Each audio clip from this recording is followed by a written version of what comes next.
رونا کمزوری نہیں، دل کی صفائی ہے۔ ہر مسافر کو اپنی منزل ملتی ہے، بس کچھ راستے لمبے ہوتے ہیں۔ آنکھوں کا نیم ہونا کمزوری نہیں، دل کی زندہ ہونے کی علامت ہے۔ انسان اپنے اندر جتنا چھپاتا ہے اتنی ہی باہر مسکراتا ہے۔ جو ہر حال میں شکر گزار ہو وہ سب سے امیر انسان ہے۔ جب دل بھاری ہو تو رب کا ذکر ہلکا کر دیتا ہے۔ جو شخص رب کے قریب ہو جاتا ہے وہی تنہا نہیں رہتا۔ نرمی صرف لہجے میں نہیں، نگاہوں میں بھی ہو تو دل جیتے جاتے ہیں۔ دکھ وہ ہوتا ہے جو کسی کو بتانے سے بھی کم نہ ہو۔ سچی بات کہنے کا حوصلہ ہر کسی میں نہیں ہوتا، خاص کر جب وہ بات خود سے ہو۔ جب تم رب سے سب کچھ مانگے لگو تو لوگوں سے امیدیں کم ہو جاتی ہے۔ جن کی سائے میں سکون ملتا ہے وہ اکثر وقت کے ساتھ کھو جاتے ہیں۔ کچھ دعائیں قبول نہیں ہوتے کیونکہ رب کچھ اور بہتر لکھ چکا ہوتا ہے۔ دکھ کی گہرائیوں میں جو سکون ملتا ہے وہ دنیا کی کسی خوشی میں نہیں۔ جب آنکھ سجدے میں جھکے اور دل بھی ساتھ ہو تب رب بہت قریب ہو جاتا ہے۔ وہ رشتے جو دعا میں شامل ہو جائے کبھی ٹوٹتے نہیں۔ تمہاری وقت کتنی ہی خراب ہو اگر دل میں اللہ ہو تو سب ٹھیک ہو جاتا ہے۔ کچھ سوالوں کی جواب وقت دیتا ہے اور کچھ سوالوں کی جواب رب دیتا ہے۔ ہم اکثر ان چیزوں کے پیچھے بھاگتے ہیں جو ہمیں کبھی نہیں ملتے۔ جب زندگی ہر طرف سے بند ہو تب ہی سجدے کی گہرائی سمجھ آتی ہے۔ بعض لوگ دعا بن کر زندگی میں آتے ہیں اور سبق بن کر چلے جاتے ہیں۔ وہ لوگ کبھی نہیں روتے جو رب پر یقین رکھتے ہیں اور بس خاموش ہو جاتے ہیں۔ جب ناراض ہوتا ہے تو دل بے چینی بڑھ جاتی ہے۔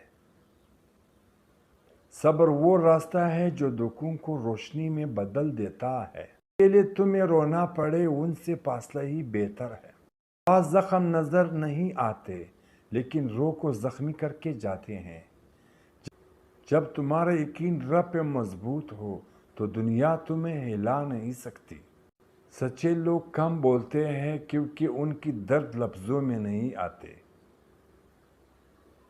زندگی ان لوگوں کے لیے آسان ہو جاتے ہیں جو خود کو رب کے حوالے کر دیتے ہیں۔ جب رب کی رضا میں راضی ہو جائے اس دنیا کی رضا کی ضرورت نہیں رہتی۔ بعض رشتے صرف دعاؤں میں رہنے کے لیے ہوتے ہیں، زندگی میں نہیں۔ دعاؤں میں وہ طاقت ہے جو تقدیر کے رنگ بدلتی ہے۔ دعاؤں میں وہ طاقت ہے جو تقدیر کے رنگ بدل دیتی ہے۔ وہ شخص کبھی تنہا نہیں ہوتا جس کی دل اللہ کی یاد سے آباد ہو۔ جو لوگ اندر سے رو چکے ہو وہ باہر صرف مسکرانا جانتے ہیں۔ بکھری ہوئی لوگ اکثر سب سے زیادہ سنبھلنے والے ہوتے ہیں۔ زندگی میں وہی رشتے دیر پاتے ہوتے ہیں جو دعا میں شامل ہوتے ہیں۔ کچھ خاموشیاں صبر سے نہیں ٹوٹنے سے جنم لیتی ہے۔ وقت کا کام گزرنا ہے مگر اس کے نشانات عمر بھر ساتھ رہتے ہیں۔ دل کو سکون تب ملتا ہے جب ہم رب کے فیصلوں پر راضی ہو جاتے ہیں۔ جو رب سے مانگنا سیکھ لے وہ انسانوں کی در پر جھکنا چھوڑ دیتا ہے۔ وہ ہر دعا کا جواب لفظوں میں نہیں کبھی سکون کی صورت میں بھی آتا ہے۔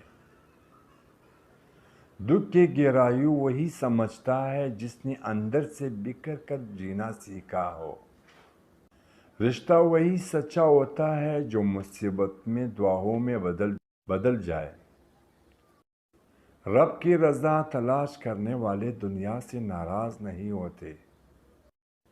مایوسی وہ دند ہے جس میں انسان خود کو کھو بیٹھتا ہے۔ رب کی روشنی ہی اس سے بچاتی ہے، اور رات کی سائے کی بعد روشنی مقدر ہے، بس تھوڑی صبر چاہیے۔ سجدہ وہ عمل ہے جس میں انسان زمین پر ہوتا ہے مگر مقام عرش پر ہوتا ہے، اور بچڑنے والے ہمیشہ جدا ہی نہیں ہوتا، بعض دفعہ نئی شروعات کی سبب بنتا ہے۔ ہر کسی کا چہرہ بڑھنے کا کوشش نہ کرو، کچھ درد صرف دل کی زبان سمجھتی ہے۔ وہ سجدہ سب سے قیمتی ہوتا ہے جس میں آنکھوں سے زیادہ دل روئے۔ وہ شخص کبھی ہار نہیں سکتا جو رب سے جڑا ہو۔ بعض زخم دوا سے نہیں دعا سے بھرتے ہیں۔ جب رب کسی کو آزماتا ہے تو وہ اسے تنہا نہیں چھوڑتا۔ جو صبر کی چادر اوڑھ لیتا ہے دنیا کی دھوپ اسے جلا نہیں سکتی۔ اگر آنکھوں میں نمی ہو تو دعاؤں میں اثر زیادہ ہوتا ہے۔ وہ راستے کبھی بند نہیں ہوتے جو رب تک جاتے ہیں۔ جو دل دوسروں کے لیے تڑپتا ہے وہ رب کے خاص بندوں میں شمار ہوتا ہے۔ کبھی کبھار خاموش رہ کر جو بات کی جاتی ہے وہ چیخ کر کہنے سے بہتر ہوتی ہے۔ جو شخص گناہ کر کے بھی توبہ کر لے وہ نیکیوں سے بہتر ہو سکتا ہے۔ جو شخص نرمی سے بات کرے وہ دل میں جگہ بنا لیتا ہے۔ محبت تب تک پاک ہے جب تک اس میں رب شامل ہو۔ بعض لوگ ہمیں رب کی طرف واپس موڑنے کے لیے ہماری زندگی میں آتے ہیں۔ جب تمہاری اپنی بھی سمجھ نہ پائے تب رب کو سب کچھ سمجھ آتا ہے۔ صبر ایک چراغ کی مانند ہے جو اندھیرے میں جلتا ہے اور راستہ دکھاتا ہے۔ خاموشی اکثر وہ سچ بولتی ہے جو لفظ نہیں کہہ سکتے۔ کبھی کبھار سچ اتنا کڑوا ہوتا ہے کہ جھوٹ پینا آسان لگتا ہے۔ زندگی ایک تحفہ ہے مگر اسے سمجھنے کے لیے کئی زخم کھانے پڑتے ہیں۔ محبت جب خاموش ہو جائے تو صرف دعا میں باقی رہتی ہے۔ جو دل کا بوجھ رب کے حوالے کر دیتا ہے وہ ہلکا ہو جاتا ہے۔